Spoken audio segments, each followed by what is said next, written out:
ملک کی تاریخ میں پرویز مشرف صاحب وہ واحد جنرل ہیں کہ جو کہ غیر ملکی دورے پر تھے، اور غیر ملکی دورے سے واپسی پر وزیر اعظم ہاؤس کی جانب سے احکامات صادر کیے گئے کہ ان کے طیارے کو جو ہے وہ انڈیا یعنی کہ دشمن ملک یا پھر کسی بھی جگہ جو ہے وہ لے جایا جائے۔ اس پر ایکشن کرتے ہوئے پاک فوج کے بہادر افسران نے اپنے سپہ سالار کو پاکستان بحفاظت لینڈ کروایا، نہ صرف لینڈ کروایا بلکہ غداری کے اصل مرتکب وزیر اعظم کو پابند سلاسل کیا، اور پھر اس کے نتیجے میں جو ایکشن کیا میں سمجھتا ہوں کہ وہ بالکل درست فیصلہ تھا۔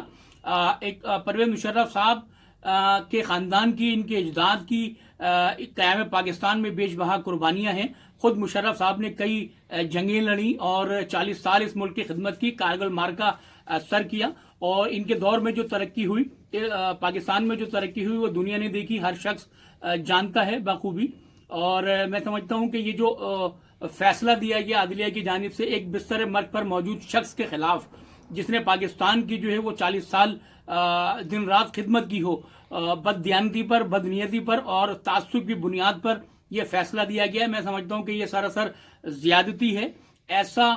پاک فوج کا سپہ سالار وہ قطن جو ہے وہ غدار نہیں ہو سکتا۔ ہمیں اپنی پاک فوج پر ناز ہے، فخر ہے اپنی پاک فوج پر، اور میں اہلیان کراچی کی جانب سے مطالبہ کروں گا کہ عدلیہ اپنے فیصلے کو فی الفور واپس لے اور بدنیتی، بد دیانتی،